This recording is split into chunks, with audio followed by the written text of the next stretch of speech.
मुर्दाबाद मुर्दाबाद मुर्दाबाद कत्तला भाव मिळालाच पाहिजे कत्तला 12,000 रुपये भाव मिळालाच पाहिजे सीसीआय केंद्र वाढीव झालेच पाहिजे सीसीआय केंद्र वाढीव झालेच पाहिजे कत्तला 12,000 रुपये भाव मिळालाच पाहिजे अमित शहा मुर्दाबाद मुर्दाबाद शेतकऱ्याला भाव मिळालाच पाहिजे अमित शहा मुर्दाबाद।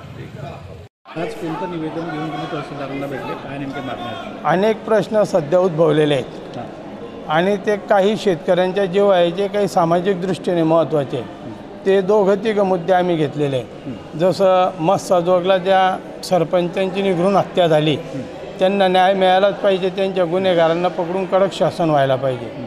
त्याच्यानंतर संविधानाचा अपमान झालेला होता, त्याच्यानंतर परभणीला जो झालेला होता तो, आणि शिवाय बाबासाहेबांचा अपमान केंद्रीय गृहमंत्री अमित शहांनी केलेला आहे त्याचाही आम्ही निषेध केलेला आहे। आणि सगळ्यात महत्त्वाचा विषय म्हणजे CCI जो शेतकऱ्यांशी संबंधित आहे। CCIचे केंद्र अतिशय अपूर्ण संख्या आहे, त्याच्यामुळे ते जे दिलेले ते खाजगी व्यापाऱ्यांकडे दिलेले असल्यामुळे ते तिथे मनमानी करत आहेत आणि शेतकऱ्यांना मुळात बाजारभाव कमी भेटतो आहे म्हणून शेतकरी तिकडे आणतो, तिकडे 4-5 किलो कट्टी लावली जाते, भाव योग्य मिळत नाही आणि नंबर लागण्यासाठी बराच वेळ वाट पाहावी लागते। तर आमची मागणी ती आहे की शेतकऱ्यांना योग्य भाव मिळावा आणि CCIचे केंद्र वाढवून मिळावे जेणेकरून शेतकऱ्यांना जास्त ताटकळत न राहता लवकर नंबर लागेल आणि त्यांना न्याय मिळेल।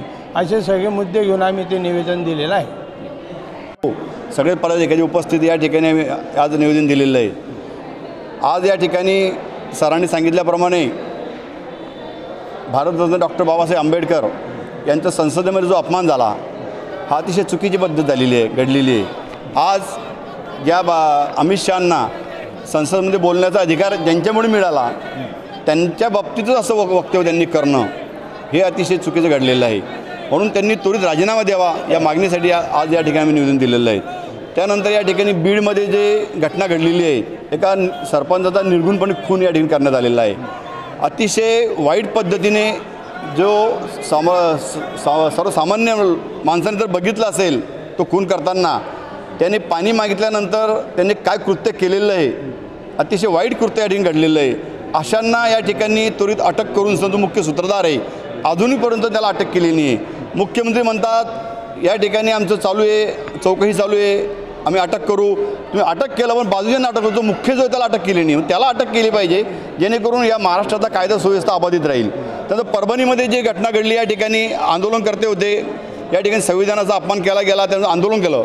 आंदोलन करीत असताना रस्त्यावरती लोक मागणी करत होते, असं असताना पोलिसांनी दंडुकेशाचा वापर करून या ठिकाणी त्या जे आपले सुरेशी होते तर सुरेशीला या ठिकाणी मारझोड केली। अतिशय खूप जोरात मार लागल्यामुळे त्याचा या ठिकाणी मृत्यू झालेला आहे।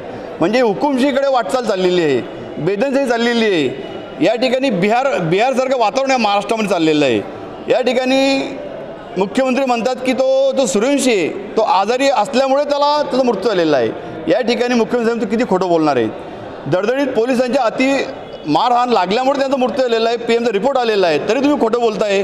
म्हणून त्वरित जे संबंधित पोलीस अधिकारी असतील त्यांच्यावरती कारवाई झाली पाहिजे ही मागणी या ठिकाणी आम्ही करतो आहोत। त्यानंतर सर्वात महत्त्वाचा मुद्दा म्हणजे कापूस। आपण जर बघितलं असेल या ठिकाणी शेतकरी अतिशय यावर्षी हवालदिल झालेला आहे। शेतकऱ्याचं उत्पन्न या ठिकाणी खूप कमी आलेलं आहे। शेतकऱ्यांचा मुख्य व्यवसाय या ठिकाणी कापूस आहे। आपल्या महाराष्ट्रामध्ये जामनेर तालुका जळगाव जिल्ह्यात म्हटलं आपण तर कापसाला या ठिकाणी आज 6,000 रुपये भाव मिळतोय।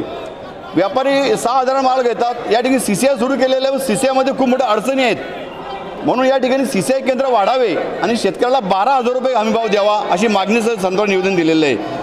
कापसा संदर्भामध्ये या ठिकाणी अधिवेशन झालं, हिवाळी अधिवेशन। या हिवाळी अधिवेशनामध्ये एकही मंत्री या ठिकाणी बोलायला तयार नाही। यांचं मंत्रिपद कोणतं खातं भेटलं पाहिजे, आम्हाला मंत्रिपद भेटलं पाहिजे, याच्यामध्ये पूर्ण वेळ यांनी वाया घालवला। पण शेतकऱ्याच्या शब्दात बरेच शब्द बोलायला या सत्ताधाऱ्यांना वेळ नाही, याचा आम्ही या ठिकाणी निषेध करतो। या अधिवेशनामध्ये यांना शेतकऱ्याला बघायला वेळ नाही, त्याचाही निषेध करतो। यांनी लवकरात लवकर कापसाला 12,000 भाव देऊन कर्जमाफी जाहीर करावी ही मागणी या ठिकाणी करतो।